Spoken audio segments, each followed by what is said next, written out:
पाकिस्तान समेत दुनिया के बदलते हुए हालात के अंदर पाकिस्तान के ऊपर जो प्रेशर बिल्डअप हो रहा है, जिसमें अमेरिका, फिर उसके बाद सऊदी अरब, यूएई और तुर्की की जानिब से जो पाकिस्तान के ऊपर प्रेशर आ रहा है। अब एक नया प्रेशर जो है पाकिस्तान के ऊपर बिल्ड हो रहा है, वो है इंडिया की जानिब से।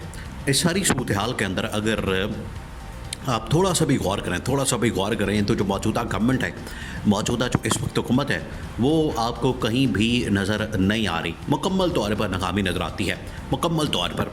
ये जो इसके बाद सऊदी अरब और यूएई के दौरे के बाद और तुर्की के दौरे के बाद सबसे अहम तरीन जो मुलाकात हुई, सबसे अहम तरीन जो मीटिंग हुई, वो हुई है जीएचक्यू के अंदर, यानी कि इस्टेब्लिशमेंट की अहम तरीन मुलाकात रावलपिंडी के अंदर, ताकत के मरकज़ के अंदर। वहाँ पर जो मुलाकात हुई है उसमें ये तमाम चीज़ों को डिस्कस किया गया। उसका एजेंडा क्या था? एजेंडा वही था कि इस वक्त जो बदलते हुए हालात वाक़यात हैं, ना सिर्फ उनको देखना, उनके ऊपर नज़र रखना, बल्कि उसके मुताबिक अपने आप को ढालना। देखें, दो तीन चीज़ें हैं जब भी हालात बदल रहे हों, वाक़यात हो रहे हों, मसलसल डेवलपमेंट्स हो रही हों, उसमें दो तीन चीज़ें। पहली बात ये कि आपने हालात के ऊपर नज़र रखनी है, और उसके लिए गवर्नमेंट तो और बड़े कामों के अंदर मसरूफ़ है। गवर्नमेंट इस वक्त अपनी लूट मार के अंदर, अपना मामलात के अंदर, अपनी हुकूमत के अंदर, इक़्तिदार की लालच के अंदर मसरूफ़ है। कोई इधर आ रहा है, कोई उधर जा रहा है, कोई काम कर रहा है, कोई कुछ कर रहा है, कोई कुछ कर रहा है, तो इनको तो समझ नहीं आती है। जहाँ तक बात है इस्टेब्लिशमेंट की, पाकिस्तान की फ़ौज की, तो उनके बाकायदा तौर पर इस तरह के सेल बने होते हैं, अंदर पूरे डिपार्टमेंट्स बने होते हैं, अंदर जो है पूरे इस हवाले से मुख्तलिफ सेक्टर्स बने होते हैं जो कि इन चीज़ों के ऊपर काम करते हैं। वन बाय वन उनको देखते हैं, उनके ऊपर काम करते हैं, उनके ऊपर वर्किंग करते हैं, और फिर उसके बाद एनालिसिस करने के बाद ये फ़ैसला किया जाता है कि अब हमने क्या फ़ैसला लेना है। ये तमाम चीज़ें सामने रखने के बाद ये फ़ैसला लिया जाता है। अब ये जो सिचुएशन इस वक्त देखी गई है, जिस सिचुएशन को सामने रखते हुए ये फ़ैसला किया गया है, पहले तो ये देखा गया कि ये बार बार दौरे पाकिस्तान के अंदर अमेरिकी डेलीगेशन का आना, फिर उसके बाद यूएई का आना और सऊदी अरब का आना, और फिर उसके बाद शहबाज शरीफ का तुर्की का दौरा, और उसके बाद इंडिया के अंदर पहलगाम के इलाके के अंदर हमला, और फिर उसके बाद वहाँ से प्रेशर आना।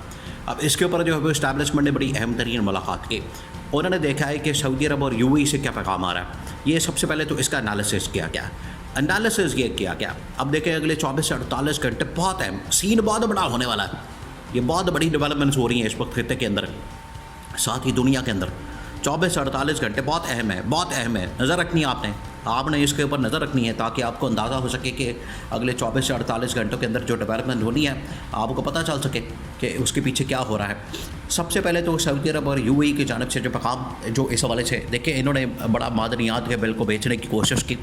उसके ऊपर जो है इन्होंने इंटरनेशनल उसकी कॉन्फ्रेंस करवाई, मार्केट किया, इसके ऊपर प्रमोशन की, मार्केटिंग की, सब कुछ किया। लेकिन रिज़ल्ट क्या निकला? रिज़ल्ट ये निकला कि अमेरिका ने उल्टा इनके ख़िलाफ़ ट्वीट करना शुरू कर दिया। अमेरिका जो डेलीगेशन लेकर आया था, और उसके जो सरबराह थे जैक बगमन, उन्होंने जाके वहाँ पर ट्वीट किया, तो उन्होंने कहा कि डेमोक्रेसी को बहाल करें, जमहूरियत को बहाल करें, इंसानी हुकूक को बहाल करें, और इमरान खान को रिहा करें। बड़ा क्लियर कैटेगोरिकली ये 3 डिमांड्स रखी गई। 3 डिमांड्स।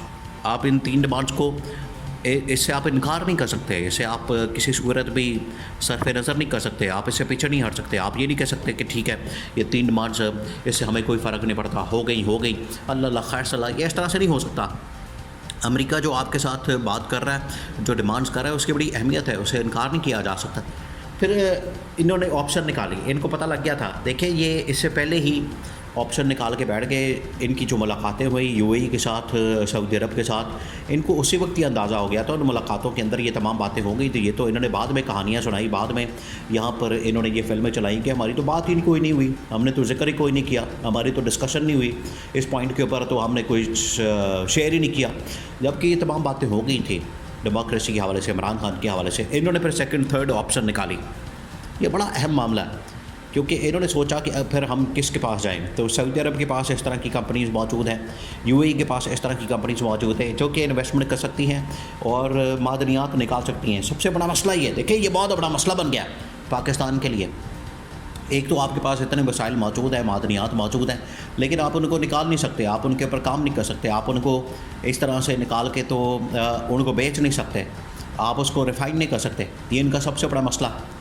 अगर सऊदी अरब यूएई से तेल निकला तो उनके पास इस हवाले से रिफ़ाइन कंपनियां मौजूद हैं, وہ خود وہاں سے تیل نکالتی ہیں، ریفائن کرتی ہیں، بیچتی ہیں، مارکیٹنگ کرتی ہیں پوری دنیا کے اندر. تو اس طرح سے جو سارا کا سارا پیسہ ان کی جیب میں جاتا ہے.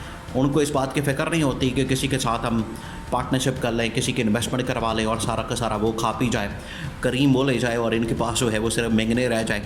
یہ سعودی عرب اور یو اے ای سے ماڈل یہی وہ لینا چاہتے ہیں، یہی وہ اس کے اوپر کام کرنا چاہتے ہیں، اس کو دیکھنا چاہتے ہیں یہاں پر. حالانکہ ان کو یہ پوری ایک مکمل فیزیبلٹی بنانے کی ضرورت ہے، اس کے اوپر کام کرنے کی ضرورت ہے کہ اگر آپ نے اس لائن کے اوپر کام کرنا ہے، اگر آپ نے اس طرز کے اوپر کام کرنا ہے تو پھر آپ کو یہ تمام چیزیں، اس کی فیزیبلٹی، کمپنیاں بنانا اور اس کے اوپر کام کرنا، یہ پھر ان کو کرنا پڑے گا. یہ نہیں ہو سکتا کہ یہاں پر آپ صرف کہانیاں فلمیں ڈرامے چلانے، شبانہ یہ وہ، اس طرح سے ملک نہیں چلتا، اس طرح سے لوگ نہیں آپ کی باتوں میں آتے.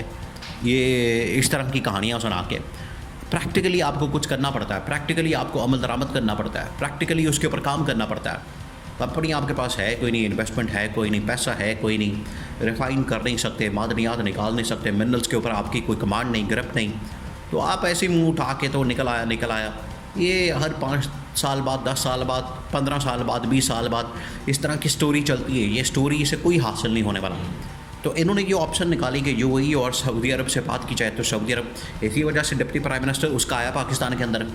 اس نے جہاں پر سیکورٹی کے معاملات، اکنامک پولیٹیکل سچویشن، وہاں پر انہوں نے اس حوالے سے بات کی. انہوں نے کہا کہ ٹھیک ہے، دیکھتے ہیں، ہم جا کے اس کو چیک کریں گے، اگر ہمیں کچھ نظر آتا ہے کوئی کمپنی. پھر یہ ترکی کے پاس گئے ہیں. اب ترکی کے اندر جو بھیجا ہے تو اسٹیبلشمنٹ نے اس کے اوپر بھی غور کیا.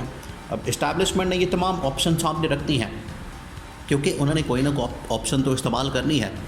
یہ ہاتھ رکھ کے اور مکھی پہ مکھی مار تو سکتے نہیں، ہاتھ پہ ہاتھ رکھ کے بیٹھ تو سکتے نہیں. انہوں نے کوئی نہ کوئی آپشن تو نکالنی، کوئی نہ کوئی راستہ تو نکالنا ہے کہ اگر ہم کوئی اس حوالے سے کمپنی بلاتے ہیں، انویسٹمنٹ کرواتے ہیں، اس کو یہاں لاتے ہیں، تو اب ہمیں پھر کیا کرنا چاہیے. تو اسی وجہ سے یہ آپشن نکالی جا رہی. اوپر سے سیکورٹی سچویشن، دہشت گردی کے معاملات، اور انڈیا کے اندر ایک نیا کھاتہ کھل گیا. تو اسٹیبلشمنٹ جو ہے وہ اس وقت انڈر پریشر ہے، اس کے اوپر پریشر آ گیا ہے. اور یہ فری عمران خان، ریلیز عمران خان، اس کا جو مطالبہ، ڈیمانڈ، اس کی جو اہم ترین بات کی جا رہی ہے، یہ گورنمنٹ سے تھوڑی ڈیمانڈ کی جا رہی ہے. گورنمنٹ تو کسی کھاتے میں نہیں، گورنمنٹ کے پاس تو پاور نہیں ہے. ان کو پتہ لگ گیا، امریکی ڈیلیگیشن ہو کے گیا، اس نے دیکھا، اس نے آبزرو کیا، اس نے مشاہدہ کیا. انہوں نے کہا ان کی تو قوت کوئی نہیں، یہ ایسی پھٹے پہ بیٹھے ہوئے، فری کھاتا لگا ہوا ہے، ان کا پھدو کھاتا لگا ہوا ہے، ان کے پاس کوئی طاقت نہیں، پاور نہیں. لہٰذا یہ ان کو اس چیز کا اندازہ ہے، انہیں پتہ ہے. تو انہوں نے آ کے اسٹیبلشمنٹ سے ڈیمانڈ کی، ان سے پوچھا، ان کو کہا ہے، اور جا کے انہوں نے ٹویٹ کر کے بتا دیا. تو اسٹیبلشمنٹ اس بات کو محسوس کرتی ہے، انہیں اس چیز کا اندازہ ہے، انہیں پتہ ہے. اب یہ پھنس گئے. اب دیکھیں یہ شکنجے کے اندر شہباز شریف تو کم از کم آ گیا شکنجے میں، یہ شکنجے میں آ گیا. اب جان نہیں چھوڑتی اس نے، بڑی آسانی کے ساتھ جان نہیں چھوٹے گی. اب یہاں پر جو اس نے کرتوت گولے، اس کا حساب کتاب دینا پڑے گا.